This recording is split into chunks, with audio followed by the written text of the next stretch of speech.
to the streets, to the shows and everything you see me. Just lowriders. Come through clowning or sit clean.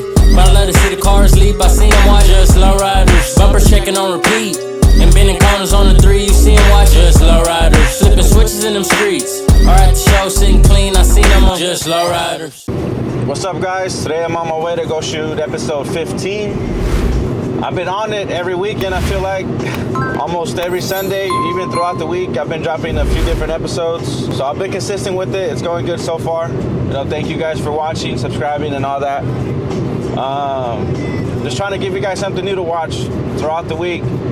So I'm trying to stay on it, just filming different people, going different cities. You guys watching allows me to go out there and film a bunch of different people's rides. So it's going good so far. I'm kind of booked up. I think till mid-March, I'm booked up. In a couple weeks, I'll be going down to LA.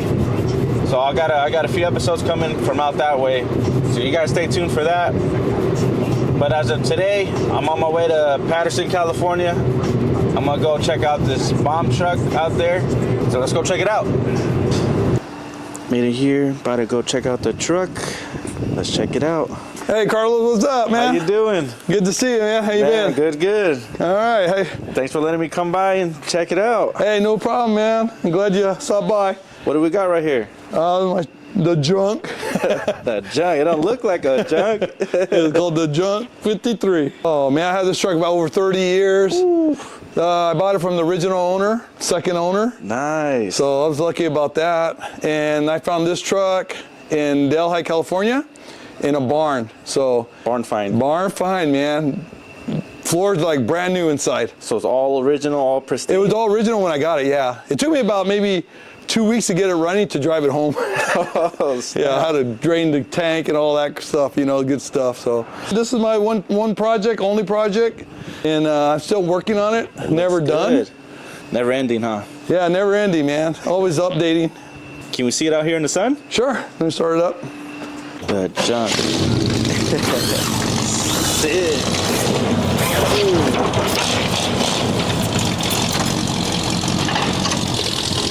Get all that flake.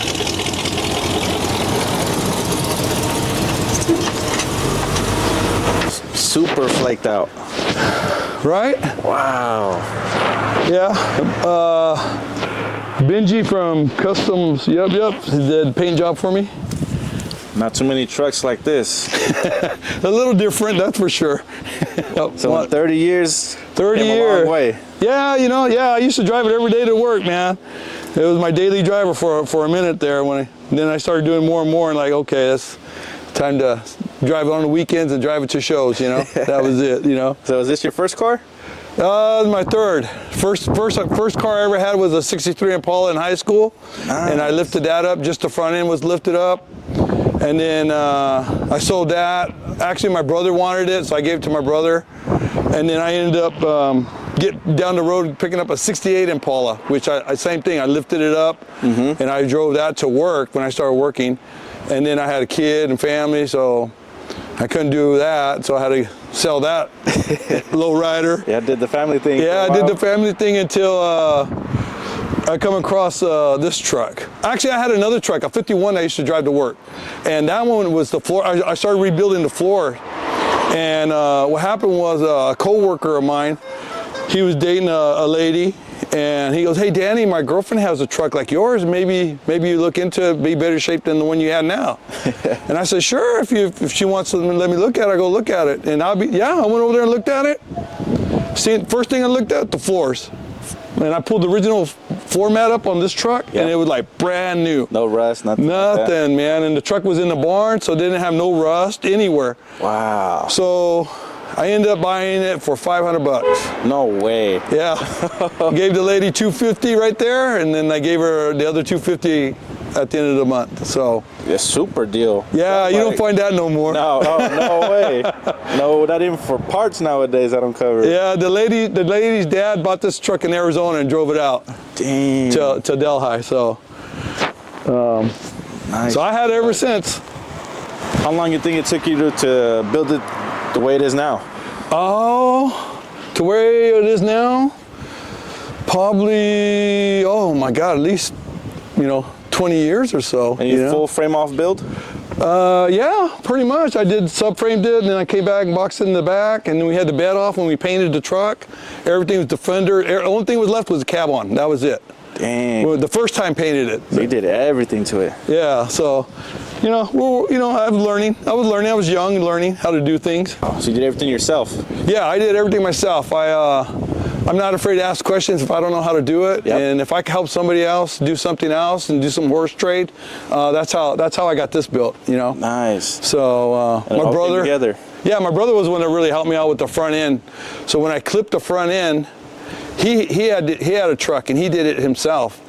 And so I told my brother, hey, how did you do it? So he threw me the magazine. It was a hot rod magazine. Threw it to me. He goes, hey, read it. That's what I did. That's how I did it. That's how you learned. Yeah, that's how I learned. I just read the magazine.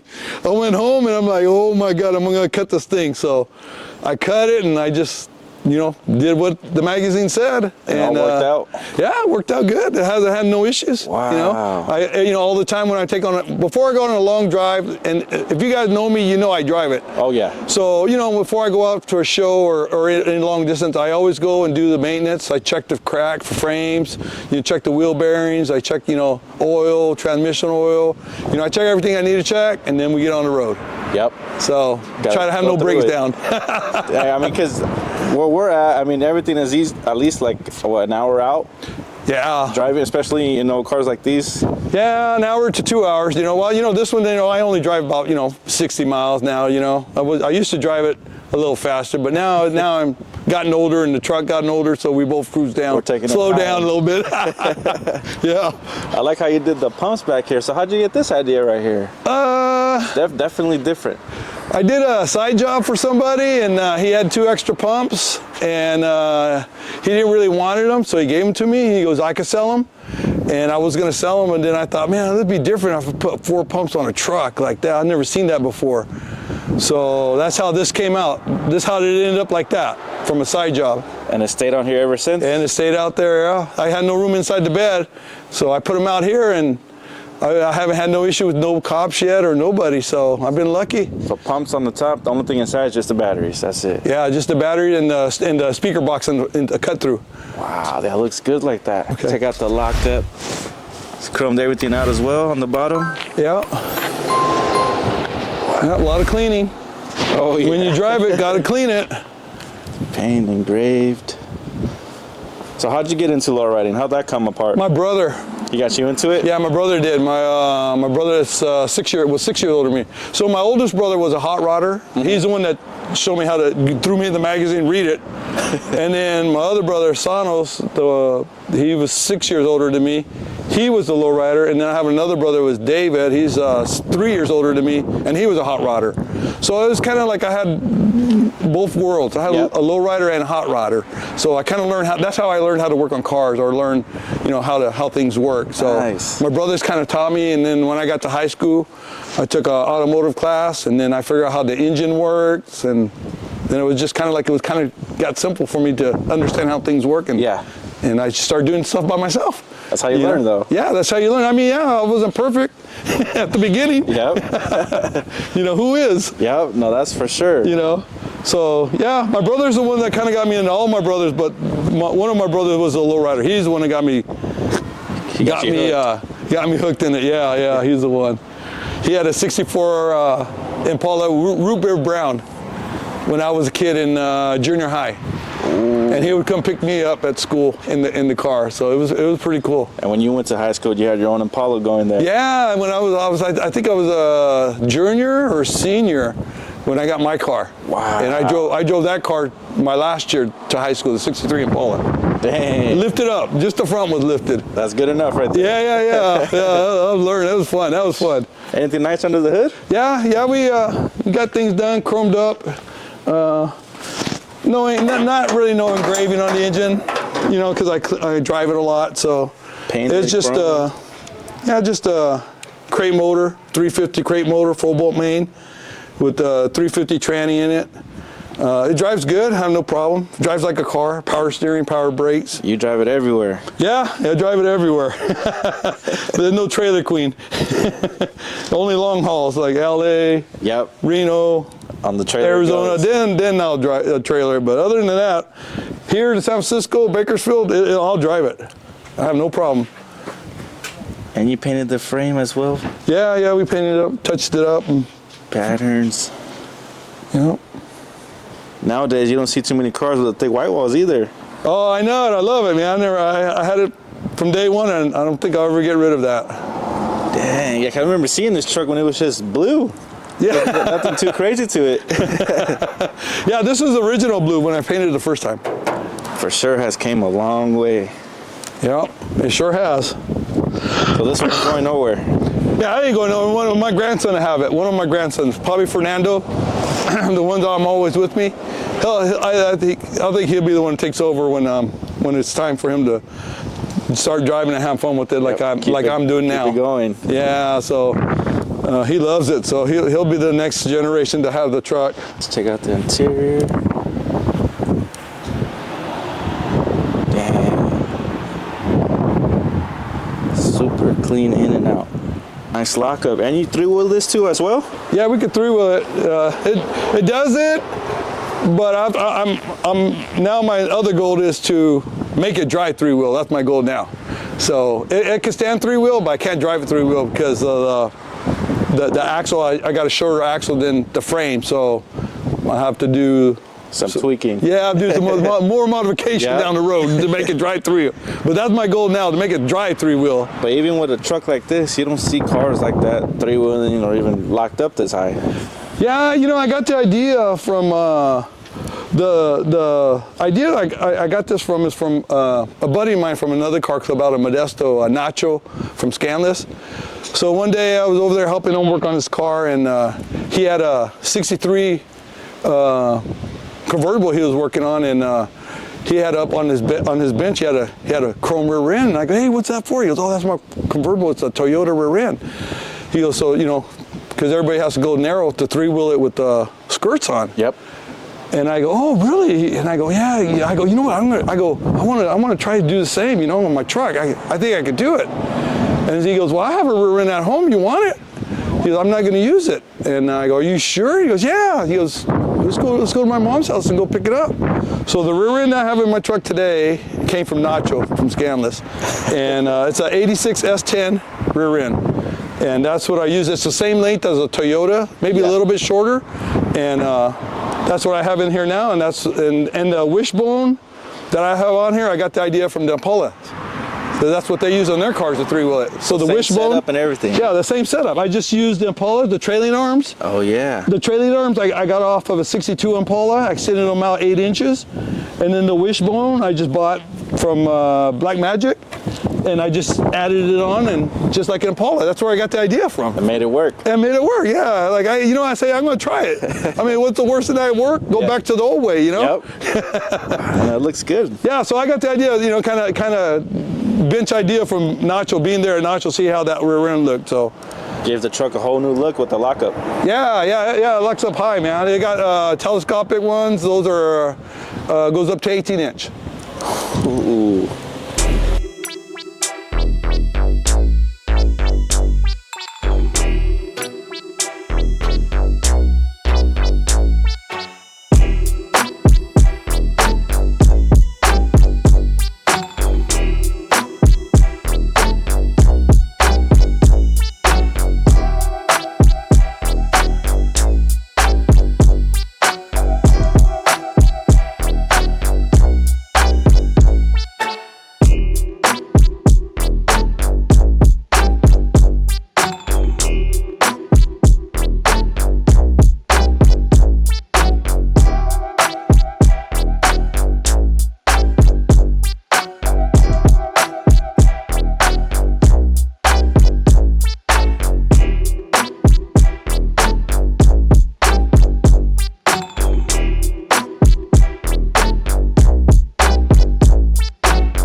This is how you do it, man. Have some fun, enjoy it. Hey, like everybody does it, right? We play, it breaks, you fix it, and you do it again. I'm no different than anybody else. Plenty of times I broke stuff on this truck, come back home, fix it, and do it again. But yeah, you know, I love driving it. Three-wheeling. Yeah, I love doing what I can with this truck, man. I'm not afraid to do it. Yeah, definitely not too many out doing it like this, and specifically in a truck like this. Yeah, it's definitely different. I didn't want to be same truck style, you know. I wanted to be different. Definitely wanted to stand out different. And oh, for sure. You know, I just there's nothing that anybody can't do if they're willing to try, you know. And so that was my attitude. Like, hey, you know, it's not going to hurt to try. And if it doesn't work out, hey, at least I try. Yep. And then I know I can't get it done. But, you know, I was just lucky I had my brothers, you know, that taught me how to do things. And, you know, I took a welding class when I was in high school, automotive class in high school. And, you know, went to work and had good people there that taught me more stuff. And like I said, I'm never afraid to learn, not afraid to ask how to do something if I don't know how to do it. And then if I can help somebody down the road, I'm not afraid to help them either, you know? Yep. So it's all good, man. We all take care of each other if we can, you know? That's how it should be. Yeah, I hope so, you know? Not everybody's rich. No, no. I grew up poor, so I had to learn how to do stuff. You got a nice truck now. Yeah, I think it's getting there. And like I said, I'm not done yet. You know, I only got one project. I don't got 2, 3 projects. I only got one. So I'm still devoting all my time to this one. And like I said, when it's time, I'm done. I want one of my grandsons to enjoy it and keep rolling with it. You know. Hit all the shows for you. Do everything. Yeah, you know, I want to teach him like I got taught from my brothers. You know, I want to teach my grandson how to work on things and how to take the pump apart, how to fix it, all the seals, and it's not that hard if somebody's willing to show you. And that's a wrap for today's episode, guys. Here with the junk. Stay tuned for the next one.